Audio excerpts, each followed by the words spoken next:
So students, today we are going to begin the first chapter of your history, that is how, when and where. So since this is your first chapter, this is your introduction. तो ये पहला chapter है, तो ये history का introduction है आपके बारे में. हम इसमें पूरी हिस्ट्री तो नहीं पढ़ेंगे, पर हिस्ट्री को कैसे पढ़ते हैं और चीजों कैसे रिलेट करना है हिस्ट्री में, इसके बारे में थोड़ा इंट्रोडक्शन देखेंगे. ओके, सो पहला टॉपिक है हमारा कि हाउ इम्पोर्टेंट आर डेट्स. आपने हमेशा सुना होगा हिस्ट्री के बारे में कि जब भी लोग हिस्ट्री पढ़ते हैं तो डेट्स के बारे में बातें करते हैं. तो क्या हिस्ट्री में सब डेट्स ही सब कुछ है? डेट क्या हिस्ट्री का मतलब डेट होता है? नहीं, हिस्ट्री का मतलब डेट बिल्कुल नहीं होता. ये जरूर है कि जो डेट्स होते हैं बहुत ज्यादा जरूरी होते हैं हिस्ट्री में. अगर आप डेट्स जानोगे, डेट्स तो फिर डेट पढ़ते क्यों है हम लोग? डेट इसलिए पढ़ते हैं ताकि कंपैरिजन कर सको आप कि पहले की स्थिति परिस्थिति, व्हाट आर द सिचुएशन और आपकी सिचुएशन में क्या चेंजेस आए हैं. तो इसलिए डेट्स बहुत ज्यादा जरूरी होता है. जैसे 15 अगस्त 1947 की बात करें अगर हम, ये तो डेट इम्पोर्टेंट है क्योंकि इसके बाद अपना देश क्या हुआ था? आजाद हुआ था. और इससे पहले हमारा देश आजाद नहीं था. तो इसलिए so that is why dates are important. But ऐसा नहीं है कि डेट्स ही सब कुछ है. ये नहीं कि बस आप बस डेट्स याद करते जाओ. 1947 को हमारा देश आजाद हुआ, बस आपने हिस्ट्री पढ़ी. आपको वो इवेंट्स पढ़ना पड़ेगा डेट के साथ साथ. फिर से पहले इवेंट क्या हुए, उसके बाद इवेंट क्या हुए, क्या चेंजेस आए, है ना. तो बेसिकली डेट्स हम क्यों पढ़ते हैं डेट्स? ताकि हम चेंजेस के बारे में पढ़ सकें. ओके, चेंजेस ऑफ टाइम,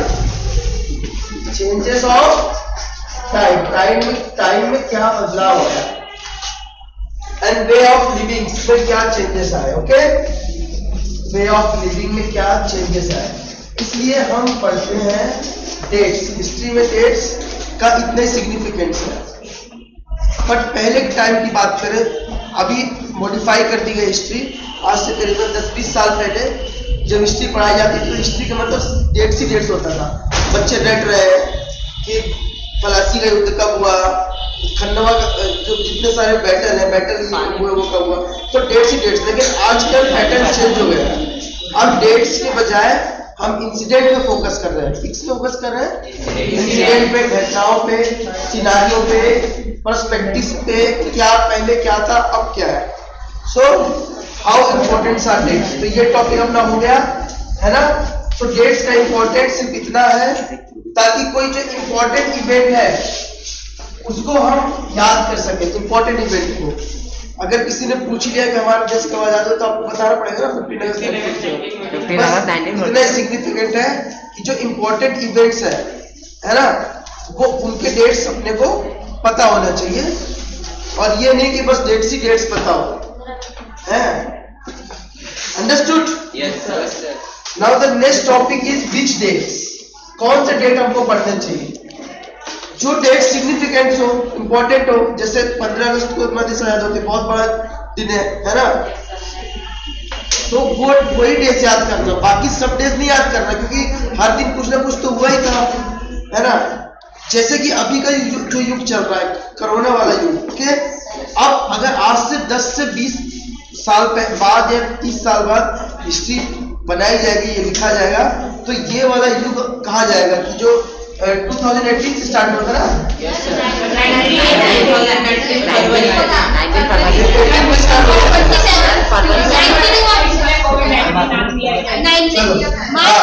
तो 2019 से पहले वाला एरा, 17 मार्च, इससे पहले वाला एरा क्या कहा जाएगा? बिफोर कोरोना एज, है ना.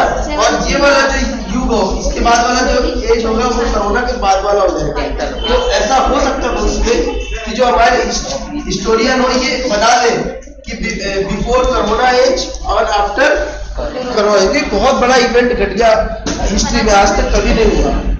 ओके, तो हिस्ट्री ऐसे बनती है. कोई सिग्निफिकेंस, कोई ऐसी चीज घट जाए, तो इसलिए ये जो डेट है 2019 ये इंपॉर्टेंट हो गया. क्योंकि आपसे कभी भी अगर पूछा जाएगा कि कोरोना कब आया था, तो लोगों को याद है ना 19 में आया था, है ना. सो दैट इज वाई, तो जो डेट्स सिग्निफिकेंट है वही डेट्स क्या है, इंपॉर्टेंट है। अदरवाइज डेट हर दिन कुछ ना कुछ तो होता ही रहता है।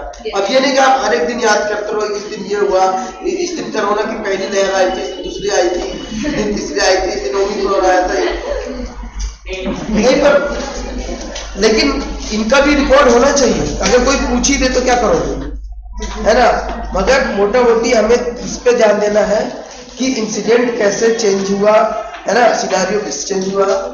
तो इसलिए वही डेट्स याद रखते हैं जो बहुत ज्यादा सिग्निफिकेंट हो, बहुत ज्यादा इंपॉर्टेंट हो। ठीक है। थर्ड टॉपिक है हाउ टू बी पीरियोडाइज। पीरियोडाइज मतलब होता है कैसे हम डेट्स को मतलब बांटे, पीरियोडाइज करें। तो देखिए अलग, जैसे कि अगर मैं इंडिया की हिस्ट्री लिखूंगा तो मेरे लिए कुछ डेट्स अलग इंपॉर्टेंट हो गए, और अगर कोई दूसरा हिस्ट्री लिखेगा हो सकता है वो इंडिया की हिस्ट्री लिख रहा हो वो कुछ अलग अलग डेट्स डालेगा, कुछ अलग अलग लोगों का विवरण करेगा। क्योंकि क्या होता है, यहाँ पे एक जेम्स मिल थे, जेम्स मिल ने जब इंडिया की हिस्ट्री लिखी, yes what you want to say something, anyone want to say something? हाँ, 3 parts। तो जेम्स मिल ने जब हिस्ट्री लिखी तो उन्होंने किस पे लिखा है, हिंदू और ब्रिटिश के बारे में। और फिर उन्होंने यहाँ पे जो पिछली स्टेट थे थोड़ा उनके बारे में बताया, और बंगाल के जो गवर्नर थे उनके बारे में बताया, फिर अपने ब्रिटिश के बारे में बताया, बस खत्म कर दी हिस्ट्री, है ना। तो ऐसा थोड़ी होगा, उससे थोड़ी हिस्ट्री खत्म होगी। तो इन्होंने हिस्ट्री को अपने अकॉर्डिंग लिखा, उसमें ब्रिटिशर्स का ज्यादा डिस्क्रिप्शन किया, है ना। तो हम लोग को ऐसा नहीं पीरियोडाइज करना है। अगर कहाँ की हिस्ट्री लिख रहे हैं उसके अकॉर्डिंग हिस्ट्री चेंज होती रहेगी। अगर इंग्लैंड की हिस्ट्री लिखेंगे तो उसके अकॉर्डिंग डेट्स चेंज होते रहेंगे। Okay, so how to be periodise, तो we should not periodise like James Mill. James Mill ने मतलब इतना अच्छा हिस्ट्री नहीं लिखा, तो उन्होंने ब्रिटिश के बारे में ज्यादा ब्रिटिश के बारे में लिखा, ज्यादा गवर्नर्स के बारे में लिखा, है ना, अपने बारे में कम ही लिखा। बस जेम्स मिल ने ये बताया कि हमारे यहाँ की जो सिविलाइजेशन थी वो बहुत खराब थी, और जो यूरोप वाले कंट्री, बाहर वाले जो कंट्रीज वाले हैं यूरोपियन, वो हमारे को ज्यादा सिविलाइज्ड बना सकते हैं, ऐसा उन्होंने, ऐसा उनका मानना था। मगर एक्चुअल में बहुत सारे इतिहासकार, हिस्टोरियन ये मानते हैं कि हमारे यहाँ की सिविलाइजेशन बहुत ज्यादा अच्छी थी, हमारे पास जो चीजें थी वो किसी के पास नहीं थी। बट जेम्स मिल ने तो हमेशा ही हमें नीचा ही दिखाया, हमारे सिविलाइजेशन को खराब बताया। जेम्स मिल का ये मानना था कि अगर यूरोपियन हमारे देश में नहीं आते तो हमारा विकास ही नहीं होता, हम इतना डेवलप नहीं कर पाते। जेम्स मिल की अलग मतलब ये थोड़ा सा परसेंट है ना। So we should not periodize like James Mill. What is colonial? अब देखिए colonial क्या, कोई दूसरा देश दूसरे देश में, हाँ बताइए, what is colonial? जहाँ पे Yes? जो अगर किसी कंट्री से दूसरी कंट्री को आके गवर्न करे, हाँ, कवर करे या फिर उसके किसी पर्टिकुलर पोर्शन को कैप्चर कर ले और कॉलोनीज बना ले तो कॉलोनियल हो जाता है ना। अब बताइए सर, जहाँ पे जैसे यूरोप एक कंट्री थी, हाँ, उन्होंने है ना इंडिया को गवर्न किया, मतलब इंडिया खुद नहीं गवर्न करा था, यूरोप गवर्न कर रहा था इंडिया को, तो इसलिए। Okay, so this is colonial. अब नेक्स्ट टॉपिक है हमारा हाउ टू बी नो, और ये सब हमें पता कैसे चला है, कैसे चलेगा, क्या सोर्सेस है। हाउ टू बी नो मतलब कि सोर्सेस क्या है हिस्ट्री के। तो हिस्ट्री के सोर्सेज है जो अलग अलग राइटर ने अलग अलग किताब लिखी, जैसे जेम्स मिल ने एक लिखी, ठीक है, तो इससे भी कुछ हम सीखेंगे, कुछ अलग हिस्टोरियन ने लिखी, कुछ अलग ने लिखी। फिर डिफरेंट सोर्स से हम नॉलेज क्या करेंगे, गैदर करेंगे। ये डिफरेंट सोर्स से हम क्या करेंगे, नॉलेज को गैदर करेंगे। और इसमें क्या इंपॉर्टेंट होता है, सर्वे। इसमें एक सर्वे भी बहुत इंपॉर्टेंट होता है। ओके, तो जो अलग अलग हिस्टोरियन थे उनका पढ़ के सर्वे करके फॉर्म और ओन कंक्लूजन। ओके, हम अपना खुद का कंक्लूजन बनाएंगे। ओके, अब देखिए इसमें जैसे कि घटना incident took place, the major जो इंसिडेंट हुई जैसे रिबेल ऑफ 1857, ओके, ये बहुत बड़ी इंसिडेंट हुई। तो इस तरह से these are important, okay.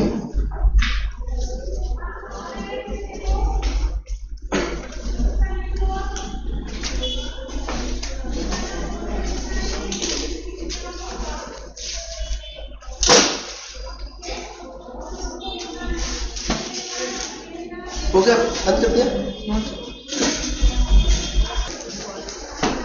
So the next topic of our first chapter is how do we know, okay? So let's read it to understand it better, okay? So how do we know? What are the sources? Sources क्या है? तो चलिए इसको पढ़ते हैं ताकि हम अच्छे से समझ सकें। What sources do historians use in writing about last 250 years of Indian history? तो 250 years के इंडियन हिस्ट्री में क्या सोर्सेज उन्होंने यूज किया है वो we will going to discuss, we will see. So administration produces records. So what were the records? One important source is the official report, okay? Obviously जो भी official records होते हैं जो मेंटेन करते हैं ऑफिसर्स लोग, तो that will be one of the official record. The British believe that the act of writing was important. अब देखिए ब्रिटिश का मानना था, शुरू से ही मानना था कि जो लिखने की जो कला है या फिर लिखने की जो शैली बहुत ज्यादा जरूरी है। वी शुड ऑलवेज राइट, है ना, लिखना चाहिए क्योंकि लिखेंगे तो रिकॉर्ड रहेगा। उनका मानना था अगर लिख के रखेंगे तो रिकॉर्ड बहुत दिन तक क्या रहता है, सेव रहता है। तो लिखने में बहुत ज्यादा विश्वास रखते थे। यस यस, उसको वापिस पढ़ सकते हैं, वो नॉलेज वापिस से। आपने कोई चीज लिख ली और आप 30 साल बाद भी उसको देखोगे तो फिर आप वो देख करके आप उसको क्या कर सकते हो, इतना याद कर सकते हो। हम नोट्स बनाते हैं, है ना, कुछ पढ़ के समझ में आ गया और अगर उसको कुछ सालों बाद भी हम रिवाइज करेंगे तो हमें वो सारी चीजें क्या हो जाती है, याद आ जाती है। So the Britishers believed that the act of writing was important. Every instructions, plan, policy, decision, agreement, investigation had to be clearly written up. उनका क्या मानना था कि सभी इंस्ट्रक्शन और सभी investigation, policy, decision, agreement means what, समझौता, okay, उसको ट्रीटी भी बोलते हैं। ट्रीटी मीन्स एग्रीमेंट, ट्रीटी समझौता, एग्रीमेंट, ओके। जब एक बार ये हो जाए, things could be properly studied and debated. एक बार जब आप ऑफिशियल रिकॉर्ड बना लेते हो बेटा, तो क्या कर सकते हो, आप उसको पढ़ सकते हो और उसको डिबेट कर सकते हो। You can study it and you can debate it, ठीक है, ऑफिशियल रिकॉर्ड से।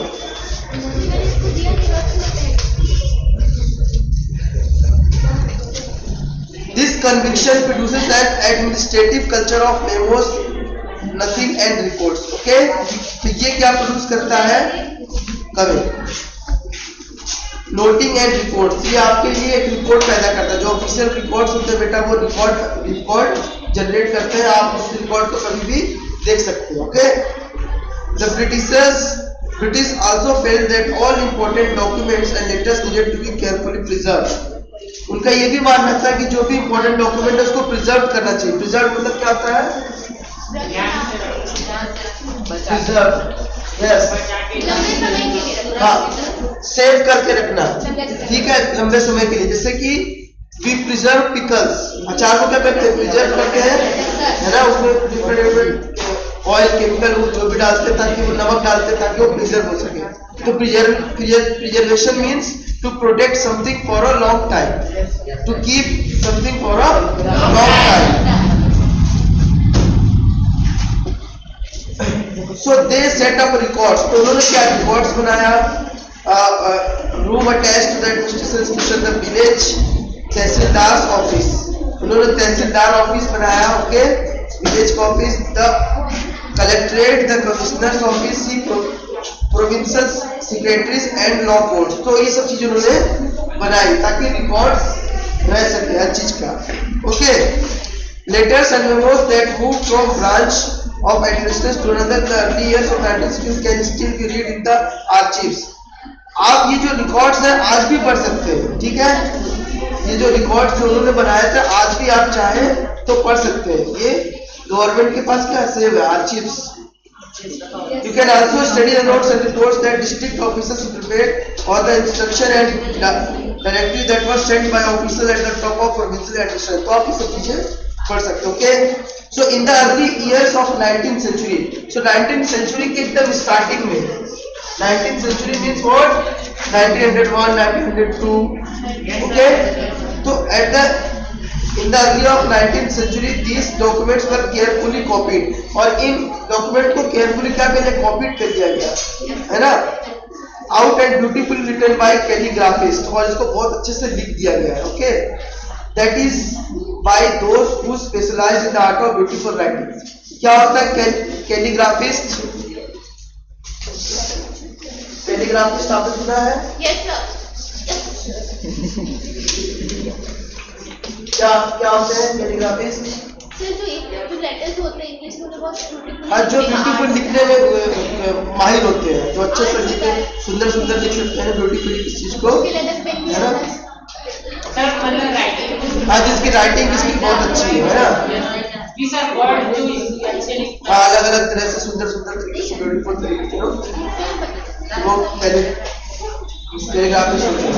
हाँ, by the middle of the 19th century. अब देखिए तो स्टार्टिंग होता है 19th सेंचुरी के मिडिल में क्या हुआ?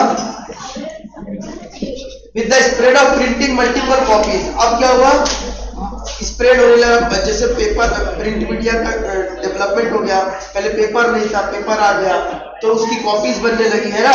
फोटो कॉपीज होने लगी, उससे बहुत फायदा हुआ. Multiple copies of this record were printed. अब ये प्रिंट होने लगे. पहले तो क्या होता था, आपको लिखना पड़ता था, है ना? बार बार एक लिखा, फिर दो लिखा, जितने रिकॉर्ड आपको बनाने हैं उसके बाद यू हैव टू राइट. लेकिन अब क्या है, टेक्नोलॉजी एडवांस जब हुई तो उसका क्या फोटो कॉपी होने लगा, प्रिंट होने लगा, isn't it? And these were kept in the department. और सर्वे बिकम इम्पोर्टेंट. अब सर्वे के बारे में देखते हैं, सर्वे कैसे, how survey become important. Okay, the practice of surveying also become common under the colonial administration. जो कॉलोनियल एडमिनिस्ट्रेशन थी वहां सर्वे भी बहुत ज्यादा इंपॉर्टेंट हुआ. The British believe that the country had to be properly known before it could be effectively administrated. तो British का मानना था कि किसी भी जगह को अगर हमें रूल करना हो या फिर उसके बारे में गवर्नमेंट बनानी हो तो पहले उसका प्रचार होना चाहिए, है ना? उसका क्या होना चाहिए पहले? The British believe that country had to properly known. उसका प्रचार प्रसार होना चाहिए, है ना? तब जाकर के फिर उस पर हम बना सकते हैं. Okay, by the early 19th century detailed survey. So there survey will done, survey कराया गया, carried out to the map of entire country. पूरे इंटायर कंट्री के मैप का सर्वे कराया गया. Okay, in the villages revenue surveys were conducted. और गांव में रेवेन्यू सर्वे ये सब कंडक्ट कराया गया. The effort was to know the topography, the soil quality, the flora fauna, local stories and the cropping pattern. Okay, तो ये सर्वे क्यों कराया गया? सर्वे का क्या पर्पस है बेटा? Purpose of survey, purpose of सर्वे क्यों कराया गया? ताकि हम टोपोग्राफी के बारे में जाने. What is topography?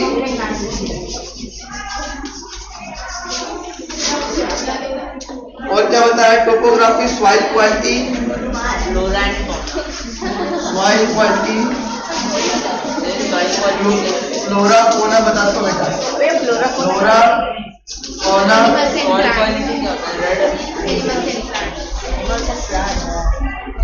और क्या बेटा? देखिए सब्सटेंस क्या है.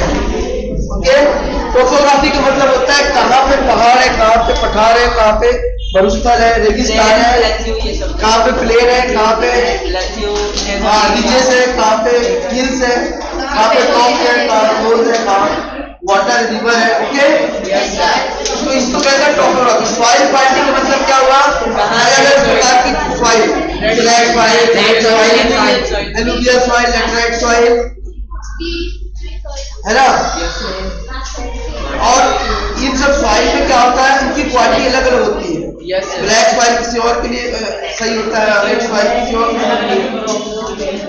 तो इससे जब सर्वे कराया गया तो ये पता चला कि ये जो अलग अलग लैंड है, कहाँ पे कौन सी सॉइल पाई गई, क्या नहीं पाई गई, उनकी क्वालिटी क्या है, और फ्लोरा क्या होता है, फौना क्या होता है। हाँ, फ्लोरा को प्लांट बोलते हैं, फौना को एनिमल्स बोलते हैं। तो कहाँ पे कौन सा एनिमल पाया गया, तो ये इन सब के लिए क्या कराया गया, सर्वे कराया गया। Okay, census operations were held every 10 और सेंसस होने लगा हर एक 10 साल में। ओके, अभी भी होता है हर एक 10 साल में। सेंसस सर्वे जो होता है हर 10 साल में सेंसस।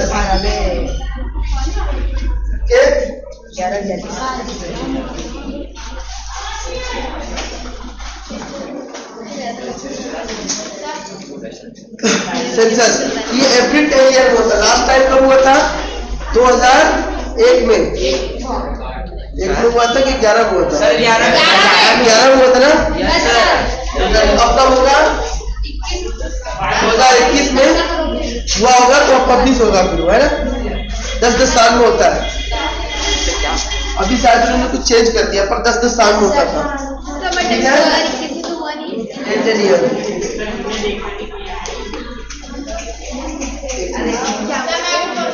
Yes.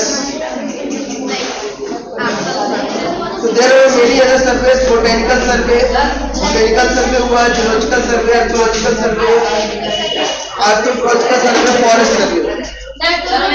आप देखिए, yes go। अब कुछ चीजें ऐसी भी होती हैं जो ऑफिशियल रिपोर्ट में नहीं बता सकते। बोटैनिकल क्या है सर? बोटैनिकल और प्लांट के बारे में। ओके, आप बताइए क्या बोलता है सर? हम पूछ रहे थे कि बोटैनिकल सर्वे क्या होता है? बोटेनिकल सर्वे बेटा, बोटेनिकल मतलब वही plant related. Okay, plant related survey is botanical. और आर्कियोलॉजिकल होता है तुम्हारा वही जमीन में कहाँ किस तरह की जमीन है, या फिर लोग कहाँ पे गुफा है, या पुराने जमाने में किस तरह की बिल्डिंग्स थी। यस सर, और उनकी चीजें पुरातात्विक विभाग होता है, है ना। और एंथ्रोपोलॉजिकल क्या होता है, एंथ्रोपोलॉजी क्या होता है, फ्लावर्स के बारे में, फ्लावर से रिलेटेड, है ना। बस फॉरेस्ट सर्वे, अलग अलग जगह कहाँ कैसा फॉरेस्ट पाया जाता है, कहीं पे डिसीडियस फॉरेस्ट मिलता है, कहीं पे एवरग्रीन फॉरेस्ट, कहीं पे रेन फॉरेस्ट। बड़ा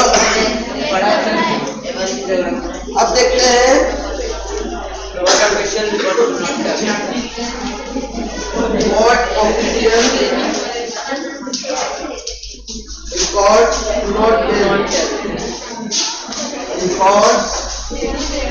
do not tell,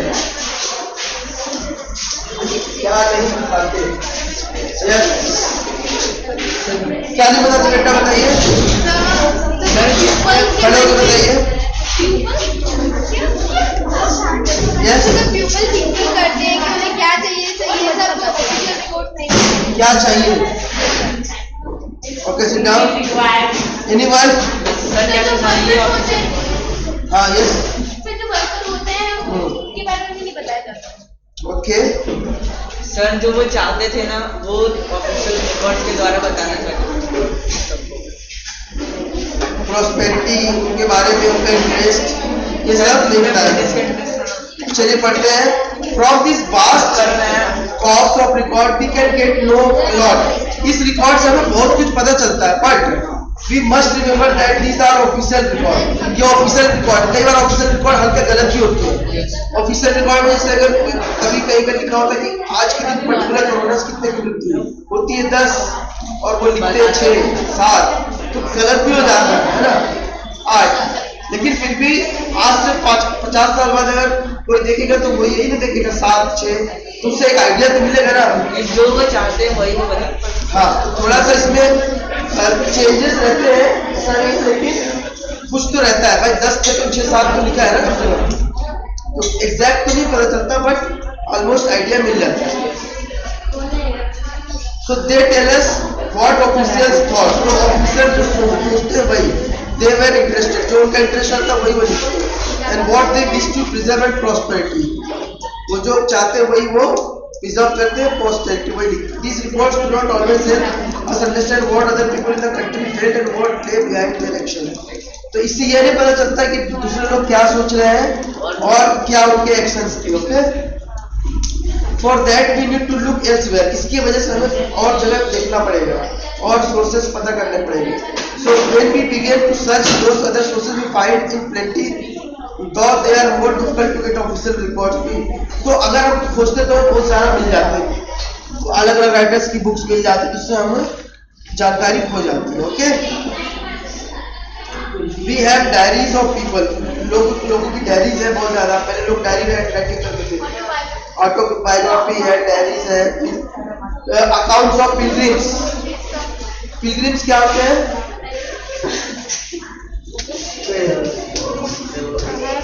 pilgrims, pilgrims होता है बेटा जो, हाँ, जो दार्शनिक स्थल होता है वहां पे जो उसका दर्शन करने आते हैं, है ना. पिलग्रिम्स, पिलग्रिम्स होता है दीज आर दोज पीपल जो कि कहीं जाते हैं दर्शन करने, मतलब आप कहीं और स्टेट में गए तो पिलग्रिम्स कहलाएंगे, है ना. और वो प्लेस पिलग्रिमेज कहलाएगा, है ना. वो दार्शनिक स्थल है और आप दार्शनिक है ना, आप वो दार्शनिक, आप दर्शन करने वाले. तो यू यूज्ड टू सी, और वो जो प्लेस है that is the place where you going to see, इसको बोलते हैं पिलग्रिमेज. और पिलग्रिम्स होते हैं वो जो जाते हैं वहां पे देखने के लिए. Okay, understood? Yes sir. There were B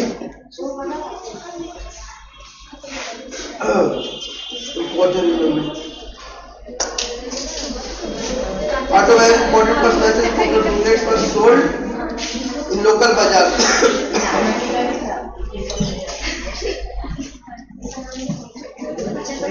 account of pilgrims and travellers. देखिए ट्रेवलर्स भी जो होते हैं जो इधर से उधर ट्रेवल करते रहते हैं, है ना. जैसे कोई चाइनीज का ट्रेवलर था, वो इंडिया में आया और उसने मतलब इंडिया के बारे में लिखा.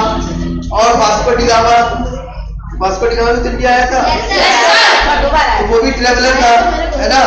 वही वास्को डी गामा. दोनों की अपनी अपनी पॉपुलर बुकलेट थी जो कि लोकल बाजार में बिकती है ना. तो उससे अपन क्या है, आज भी मिल जाएगी वो, है ना.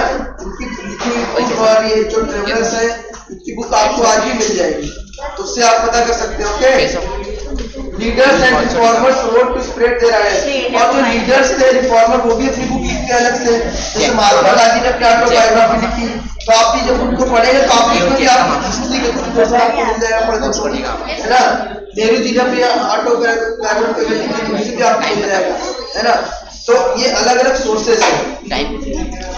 All these sources, however, were produced by those who are literate. ये sources वही प्रोड्यूस करता है जो लिटरेट होते हैं, जो शिक्षित होते हैं. अशिक्षित तो नहीं कर सकते, उनको लिखने नहीं आएगा. From these we will not able to understand how students are experienced by the people of getting to know their difficult task. इससे हमें लोगों की डिफिकल्टी के बारे में नहीं पता चलता है ना. Yet this can be done if we make a little bit of effort. अगर थोड़ा और एफर्ट करें और छानबीन करें तो हमें पता भी चल सकता है, ऐसा नहीं है.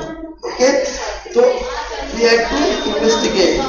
So in this way our chapter is finished, and tomorrow we discuss the question and answer. Okay.